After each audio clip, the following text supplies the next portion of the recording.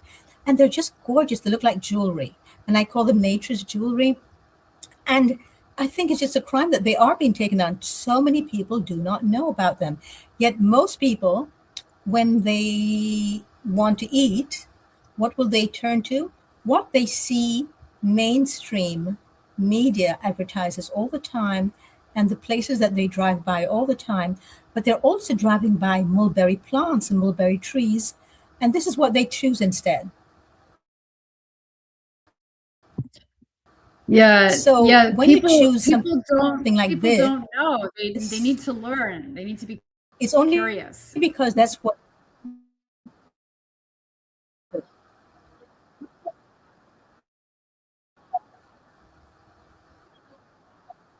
And the only way to do that, I think, is for us to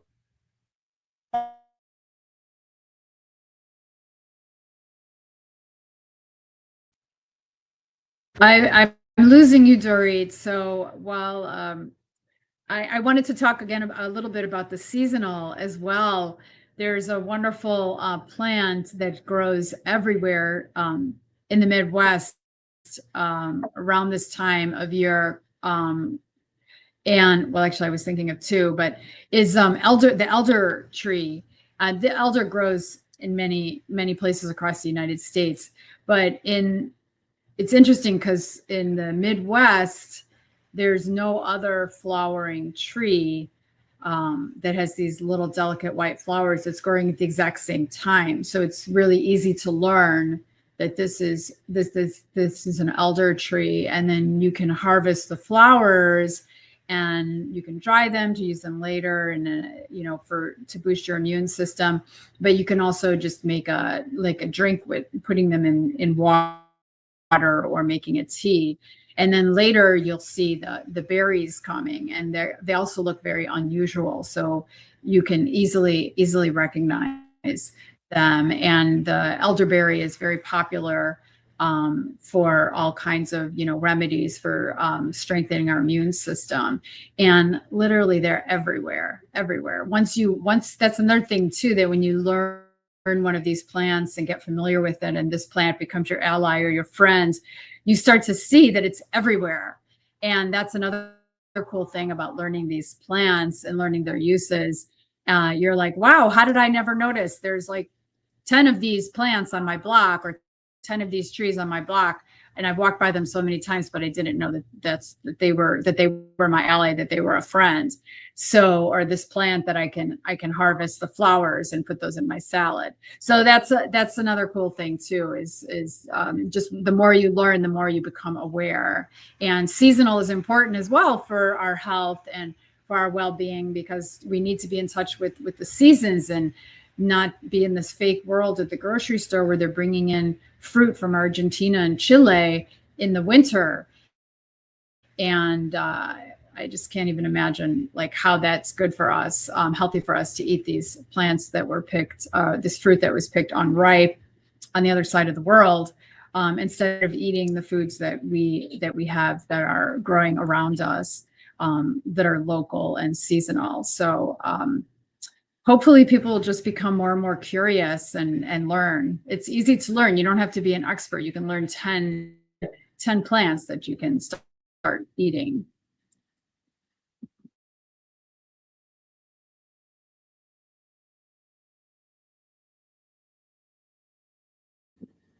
Oh no, we've lost you, Dorit. Dorit.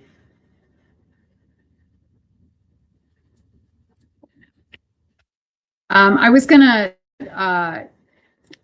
talk about some medicinal uses as well as of plants, of wild plants. And that's another thing that's very costly for, people going and purchasing medicine. This elderberry syrup, for example, I don't even know how much that costs at a natural grocery store, maybe, $20 or $30 for a small jar, when you can go out and harvest it yourself. It's one of the easiest things to make, getting these berries. And of course, you can buy the dried berries from a place that sells herbal herbs.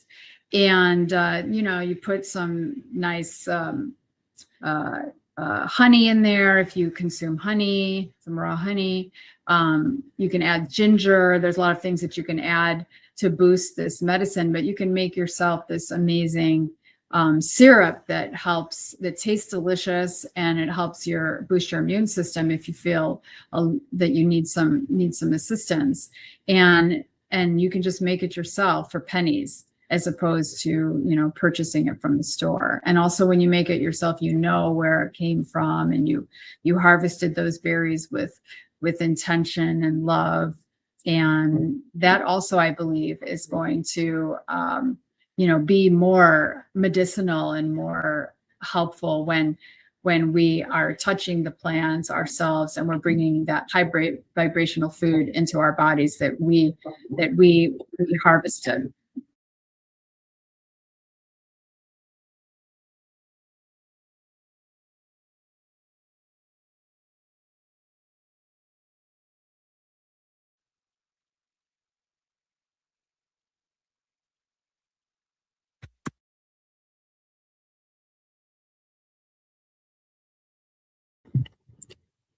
So I'll go ahead and talk about a few other plants that also grow around you. One very interesting plant is plantain. And plantain, there's a broadleaf plantain and a narrowleaf plantain.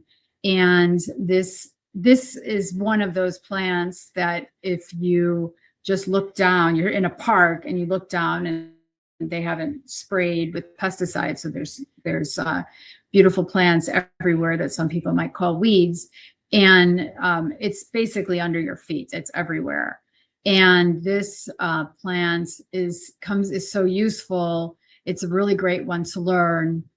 And if you get a mosquito bite or a bee sting, you can grab some of this lovely plant called plantain, and you can put it in your mouth and chew it up, and then just put it right on, put the leaf that you've chewed up right on top of your bee sting or your mosquito bites. And usually within, a couple of minutes, that it'll go away. So it's extremely healing.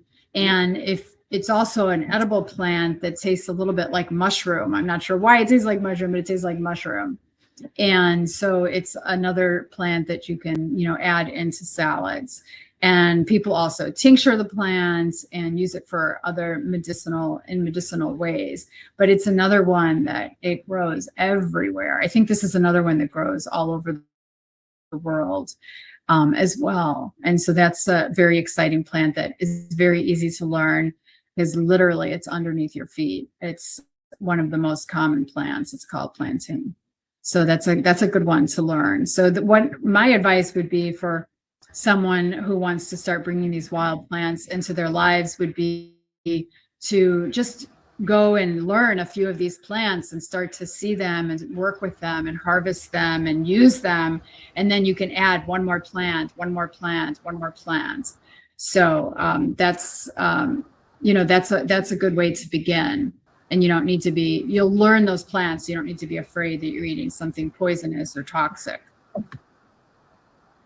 So we have a question: how do the locally grown plants provide better nutrition versus fruits from other parts of the world, comparing to the same freshness? Yeah, whenever you're going to eat something that's just been harvested, you're going to get more nutrition no matter what. That's one of the reasons to go to the farmer's market and buy your food from a farmer who's a real farmer who just harvested the food. There's studies that show that the nutritional value of food starts to degrade within hours. So if you have a yard,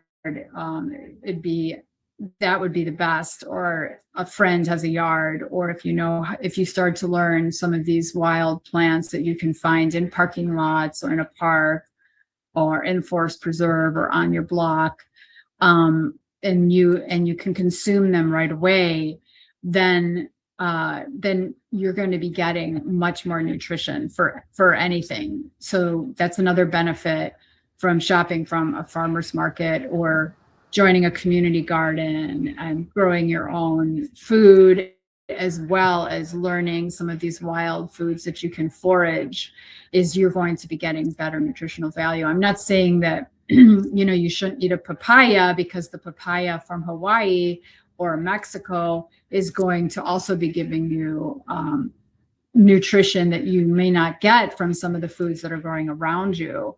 I like to eat exotic fruit as well. But I do recognize that I'm going to be sustained more from the foods that are local around me, seasonal, ripe, ready to eat, and recently harvested. So yes, I love elderberry flowers as well. So thank you for that. I'm going to bring on Pete in the UK. He's a living food chef there. Pete, what are the wildly grown foods in the UK? Because I know you have a lot of them. Hi there. This might work. Can you hear me okay? Can you hear me? I can't hear you. Yes, yes, okay. Please. Yeah, go ahead and speak. You know what? It's amazing. Thank you. That was a great bit I got. I hadn't heard of any of the other podcasts. of the show. I just managed to get in. I had internet problems. Anyway, UK, dandelion, nettle, cleaver. I used to juice them all the time.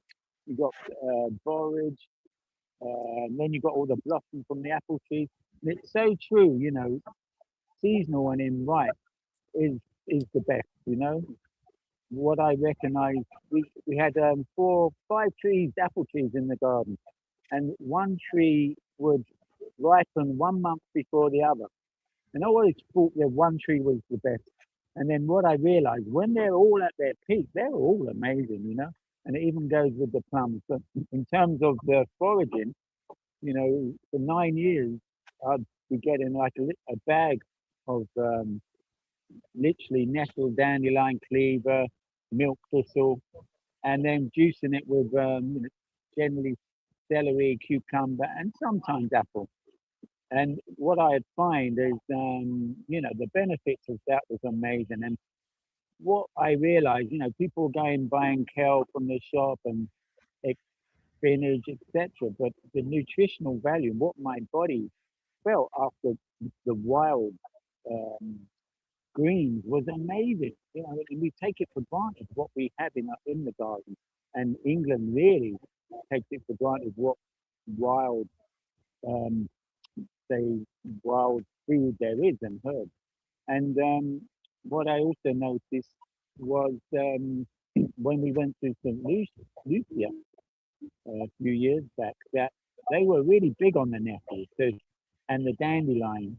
I remember taking about 40 seeds over there just to share, and all they really wanted was the dandelion and the nettle, because they do use they really see the benefits of them, and they use the both of them, but mainly the nettle in a lot of the juices and the smoothies over there in the more health health shops.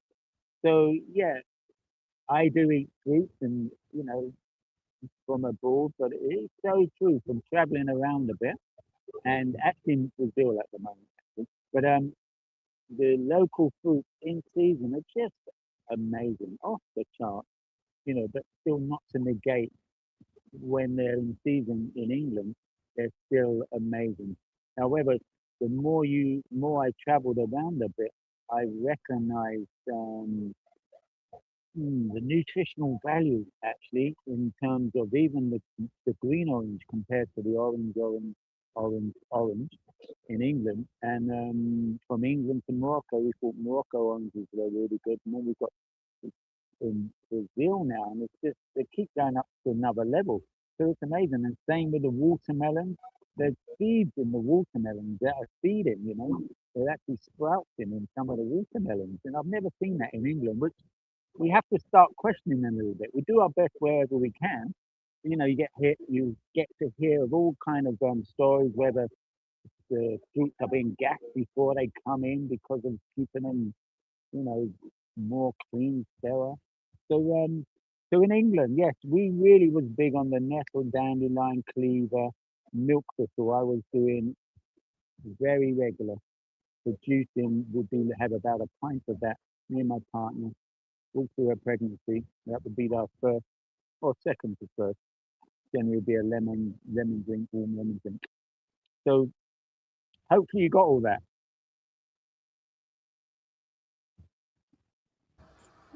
Yes, we did. But I want to ask you also, how do you handle stinging nettle? Because I never used to have any problems. So I got very arrogant and stopped using gloves. And I cut myself about a month ago. How do you manage stinging nettle? Yeah, well, I persevered and I just do pick them. I would go, you know, it's good to take the tops, and it's always I find good to get the more newer ones, more, you know, could be more sprouted, could be 3, 4 inches. But always take the tops. I would just go in there and take the tops and bear with the things, and eventually I get a bit of more immune to them. But the beautiful thing about nettle as well, also plantain, we were making nettle crisps like kale crisps, and we were making plantain crisps like, you know, kale crisps again. So, you know, you realize wow, you could just harvest the nettles and could have that literally a kind of a whole sort of small little uh, factory going on terms of with nettle crisps, where it's so easy and abundant to get. So I would persevere. I would moan a little bit. I'll get past my moaning, and I would just persevere picking the nettles in my hands. You know. Yeah, also, the nettles lose their sting the longer that they've been harvested. So if you harvest it, you could use gloves. And then if you end up using it the next day, you'll be able to manage with your hands. Have you noticed that they're much easier the longer they've been after they've been harvested to use? So. Yeah, I did as well. I do. Also, the seeds are really beautiful to use as well. Once they're more mature, and you know, silly me sometimes I would mistaken the kale. The nettle. I'd be in the habit of testing the kale because we'd use kale and spinach with a cashew or sunflower sauce or curry sauce, etc. I'd be testing from the dehydrator, but I'd forget they were nettles. So I was testing, and there's got to be a half a dozen times I've been stung on my tongue. So you have committed that crime too. I was in a hurry that day and I didn't have time, I thought, to put on the gloves, and did I ever regret it? So another thing I think we haven't spoken about yet is that we can also be rest assured we have nothing to do when we use these plants because they seed themselves. We don't even need to do that. We do nothing. They're free of charge. They're everywhere. And what you can just do if you don't have a yard, go to your neighbor's yard and say, can I weed up some of the take out the weeds for you? Just make sure and say, I'm going to bring a bag with me to put them in, and you can really eat for free. I am serious, and that's why I created the book I'm writing now, which with for recipes. What is your favorite recipe using dandelion, Ariane? Because I know you like dandelion greens. I'm currently obsessed with dandelion in my green smoothie. Actually, I I think it's so mild and delicious compared to kale and chard. Those are very harsh to me. But the dandelion is really has a lot of flavor. So I like to put it in the green smoothie with, whatever fruit. Right now I've got a lot of, kiwi, and I have some black currants also from the farmer's market, and a banana or mango. But one thing I wanted to share with the dandelion is the fact that it's just so wonderfully versatile. And I don't know if anyone has experienced this, but you can pick the flowers. Of course, you can put the dandelion flowers in your salads, but you can also take a bath with a bunch of dandelion flowers, and it's an amazing medicinal bath, and it can help spiritually, and it's also can help a person deal with trauma. So the dandelion flowers are a very good friend to have and to use. And then the roots as well, for people who might be addicted to coffee, you can make a delicious drink with the dandelion root. And I learned from one wild forage teacher that she digs up the root and then she just leaves it dry in her car overnight. And then the next day it's a little drier, and then she'll boil it and make a delicious drink with it. So it's also really good for your liver. So gotta love dandelion. Yeah, yes, I agree with you about dandelion being great for the liver, but I also would tell people if you're just starting, don't use too much dandelion because of that reason as well. Do it slowly at first, especially actually all of the wild foraged plants. If you're not used to them, do small amounts at the beginning, especially if you're coming from the kind of diet I had on the screen here before. do it very in small amounts at the beginning. Um, Pete, what's your favorite recipe? And boy, you are the recipe king with using wild foraged plants. Wow, to be honest, we was really loving the nettle. You know, I agree about the dandelion. We was loving the dandelion as well. But I felt the most nutritional value in the respect to the kelp in the nettle. It's great knowing about that with the bark. There is something in relation to wheatgrass, putting wheatgrass in the bath water is meant to cancel out many of the toxins from the tap water. So I would say also, yeah, the dandelion root's been amazing. I've been drying them out over so many years and got a whole big jar of them and utilize as much of the dandelion root in crust we make for cake. And we have a mixture of dandelion root, dandelion, nettle, forage, mainly them dried out and ground up, and we use them in crust as well. And we use them in the creams with avocado, certain chocolates or carob salt. So we really try and get that in our cakes as well. So they're just not cakes. And also we've got a whole ebook, a cracker ebook with medicinal crackers, vegan parasite buster cracker, cleanse cracker, in relation to using wormwood and cloves, and then we use for the heart reform. So it was really beautiful doing that cracker book actually, yes, working with the herbs. And making everything Pete, medicinal, Pete, you're known for your enzyme living breads. Do you ever use Yeah. any of the wild forage stuff in them? We always, this mix, I just mentioned, goes practically in everything.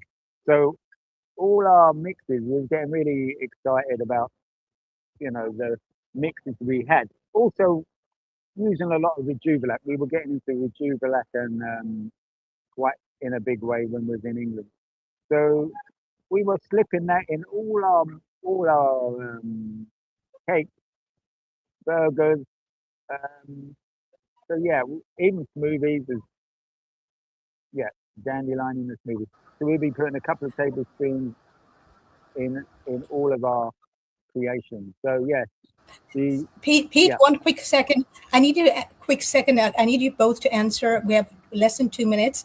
The question on the screen right now. How do you feel about beets? For nitric acid, if you want nitric acid, it's excellent, but you should not use more than a quarter of the beet. It depends on the size of the beet and when you're first starting out. So just very quickly, one sentence, both of you, on this question. Well, how do you feel about beets? Starting with Pete, and then we're going to end with ARIANE. You mean beetroot? Yes, I presume. Yes, beetroot. Yes. Yeah, intuitively, we don't use a lot of that, funny enough. Yeah, and I'm careful with what I mix it with. Where does the beetroot go? Mainly for colouring with our burgers. So I would agree, yes, it doesn't feel right to use too much of it. And just intuitively, and yeah, we don't use a lot of that.